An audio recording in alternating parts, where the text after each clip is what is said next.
Time to talk politics this Wednesday morning. On the right, Abdul, Hakim, Shabazz. On the left, Kib 2. Of course, the issue is what happened in Connecticut. Will the country have the resolve? Will the politicians have the power really to move forward on any issue regarding gun control? Or is it too soon to even talk about gun control? Well, I think it's too late to talk about gun control. And I mean that because I don't know how we can continue to live in a country, as the president said, where we can't protect 6-year-olds. It is beyond disgusting what happened, and it seems to me that if we don't do something about this, then we are a failure as a nation.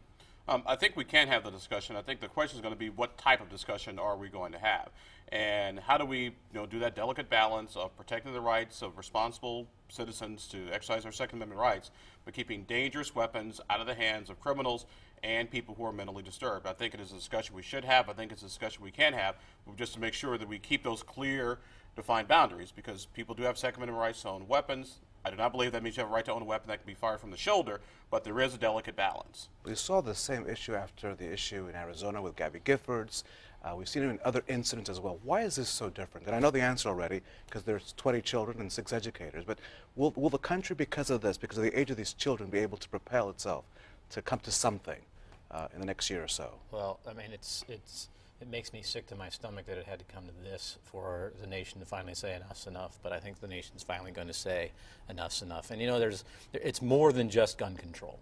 It's more than just gun safety. It's also mental illness.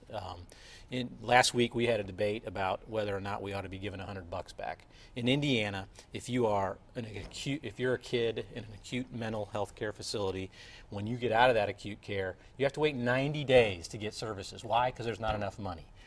Tax cuts matter. If we don't fund health care, if we don't fund mental illness in this country, if we don't fund it in this state, these are the kind of things that happen. And it is the responsibility of elected officials to take this stuff seriously. And when you talk about giving money back to people, you're giving it back and you're not taking care of us. We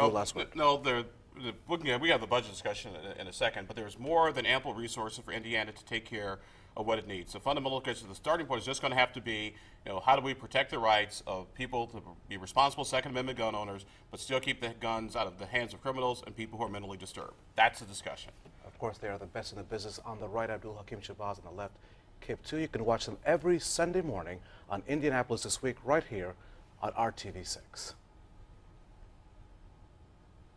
And our conversation continues on the IndyChannel.com. So the issue does come down to, when it comes to the issue of mental health, money. I mean, because obviously we hear so often that there are a lot of folks that could use the services, but not enough money to provide the services. It's just inexcusable there's a 90-day wait. Once a kid is in acute care, so they've got a terrible episode, so they go to acute care, they're in for a week, 2 weeks, or whatever it is, and then they come out after that acute care, and they have to wait 90 days to get any services because we don't have enough money. There's just no excuse for that.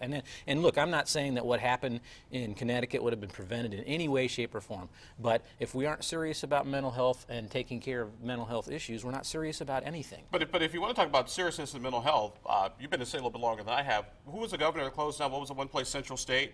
Yeah, where a lot of people used to go to get services, et cetera, which some people argue that was sort of the impetus, the beginning of a lot of the problems that we're having here with respect to mental health in Indiana. And I don't think that was Mitch Daniels or a Republican governor who did that. So if we're going to have that discussion, about mental health and who's doing a better job, I mean, we got to keep this in context. I'm talking about funding, because what happened in that instance was a belief by the mental health community and everybody else that care that was more centered to communities was a better option, and it wasn't a question of reducing funding. Here we're talking about people that can't even get services because there's not enough funding. But I want to go back to, if I can, to the issue of gun safety, gun control, whatever it is. In Australia, 1996, 30-some people were killed, another 20 so were injured in Australia. They put in place, a conservative leader of that government put in place the strictest assault weapons ban the world has ever seen. They bought back 600,000 weapons. Do you know how many mass murders they've had in Australia since 1990, since they put that law in place? You're going to tell me. Go ahead. Do you know how many? No. 0. Not one. It's time we get serious about this stuff. We got to stop this. I don't know how anybody cannot be completely outraged. But the question completely is, outraged about once what again, happened. the question is, how are you going to do this and still We can do we it. still have this thing called the Second Amendment. So how? Here's the question: how?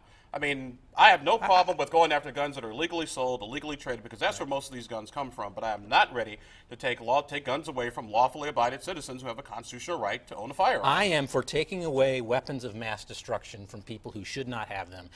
You and I can both agree that someone shouldn't have a shoulder-to-length missile be able to launch, right? They shouldn't be able to have a nuclear weapon. They shouldn't be able to have a weapon that can fire enough bullets in 10 minutes to kill 20 kids. It shouldn't be legal in this country. I can't imagine, I don't understand how anyone can argue that it should be legal. It's insane. But to the politicians, and you know, so looking at both sides and knowing that our country fully has this whole Second Amendment, that's part of who we are as Americans, so let's agree on that.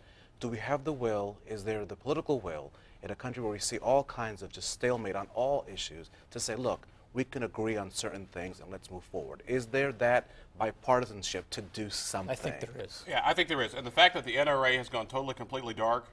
Why is that? Because first few days, well, for them, it's a no-win.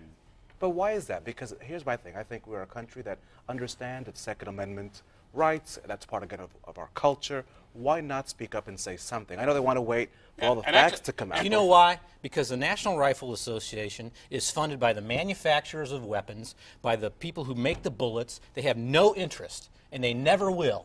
All right? They don't have any interest in stopping this. That's why they've shut up, because they have to shut up, because they have nothing to add to the discussion. It really makes me angry. I'm sorry that I'm so angry about it, but Abdul and I can agree. Reasonable people, I think, can and should agree on this issue. These people should not have these kinds of weapons. I'm not saying a hunter shouldn't be able to have a gun. I'm not saying that at all. Not one single politician in the country is saying that. No one's saying you should not be able to have a weapon to protect yourself. But people shouldn't have weapons that can kill 20 kids in 10 minutes. They shouldn't have it. Abdul, last word. Well, and the question is going to be, how do you, if you, once again, you halt the manufacturer, bad people are still going to be able to get guns, they're still going to be able to get weapons. That, unfortunately, is a tragedy of all this, plain and simple. You could pass a law banning every gun in the universe. The bad guys. But that's not what I've said. No, but the bad guys. But that's why the argument always breaks down. No, but the bad guys. Oh, you want to take away everybody's weapons? I want to get it out of other people's hands. What I said is that you can do that, but the bad guys are still going to find a way to get guns. So just be ready and just be prepared. That's all I'm saying. This passionate discussion will continue for weeks to come on this very program. So we want to thank, on the right, Abdul Hakim Shabazz, on the left, Kip 2, and we want to thank you for watching theindychannel.com.